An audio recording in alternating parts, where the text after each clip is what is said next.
ఇటీవల AI summit వద్ద కాంగ్రెస్ నేతల నిరసనపై ప్రధాని మోదీ ఘాటుగా స్పందించారు. దేశానికి సంబంధించిన గ్లోబల్ ఈవెంట్ను కాంగ్రెస్ తన మురికి నగ్న రాజకీయాల వేదికగా మార్చుకుంది అన్నారు. విమర్శించారు.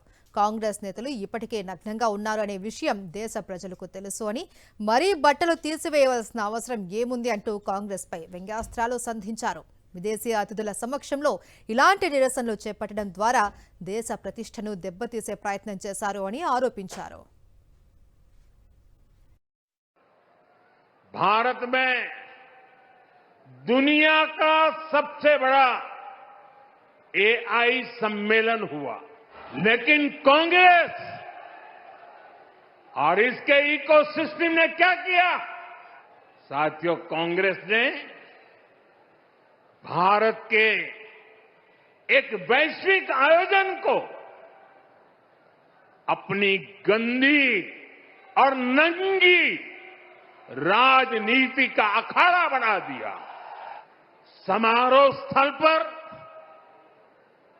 विदेशी अतिथियों के सामने कांग्रेस के नेता कपड़े उतारकर पहुंच गए। मैं कांग्रेस वालों को पूछता हूं, देश तो जानता है आप पहले से ही नंगे हो। ఉత్తరప్రదేశ్లోని మీరట్లో నమో భారత్ ర్యాపిడ్ మెట్రో రైలును ప్రారంభించారు ప్రధాని మోదీ.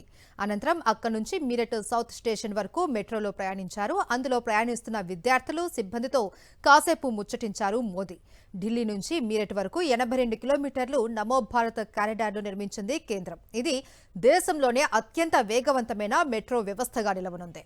మెట్రో రైలు రాకతో ఘజియాబాద్, మీరట్ రూట్లో ట్రాఫిక్ సమస్యలు గణనీయంగా తగ్గనున్నాయి.